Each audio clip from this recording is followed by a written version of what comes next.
Welcome to the Permian period. This epic started 300 million years ago. Back then, our planet had one supercontinent, Pangaea, surrounded by a world ocean called Panthalassa. The Permian period began at the end of an ice age when temperatures were much cooler than today. Then, during early Permian days, Earth warmed to a lush environment with a diversity of plants and a rapid evolution of insect and animal life. Only, as you probably know, everything is ever-changing on our blue marble.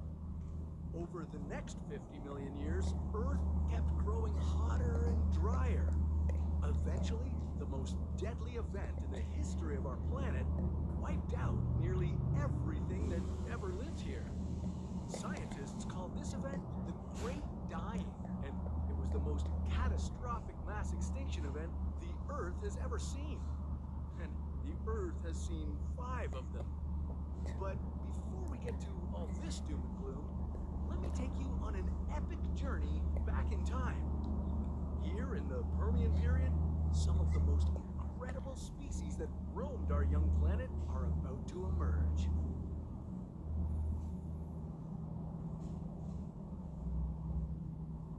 If you could time travel nearly 300 million years into the past, you'd land smack dab in the middle of the supercontinent Pangaea. Earth's smaller continents would have just finished colliding with each other to form this enormous landmass, taking up 1/3 of the planet's surface. There was likely less oxygen in the air than there is now, but you still might be able to breathe. Oh, and bring a jacket, because it would likely be chilly, with some areas averaging no more than a brisk 4 degrees Celsius.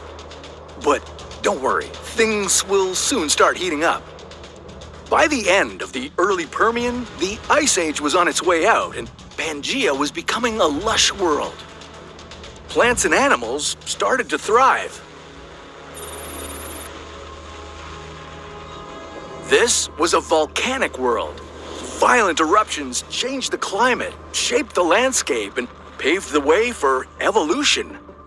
When giant swamp forests began drying out, plant life had to adapt, and so 290 million years ago, Earth saw the very first seed-bearing plants called gymnosperms. These plants carried seeds on their cones, and they spread across the supercontinent like wildfire. The ancient evergreen forest of the early Permian was hiding something familiar.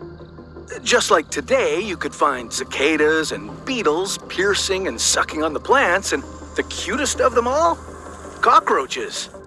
Only, these weren't the cockroaches you know today. These prehistoric vermin were gigantic, the size of birds. But despite their size, cockroaches never ruled prehistoric land, and that's good news, am I right? No, something much more fascinating was roaming Pangaea.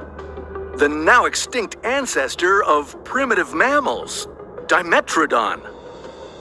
This animal was as fascinating as it was terrifying. Encountering a Dimetrodon would be quite a sight to behold. This ancient lizard grew to 5 meters long and weighed 225 kilograms. It had a large sail running down its spine. Scientists think this sail helped the reptile regulate its body temperature, soaking up warmth during the daytime and dissipating excess heat during the cooler nights. It would walk toward you like a crocodile and act like a total menace.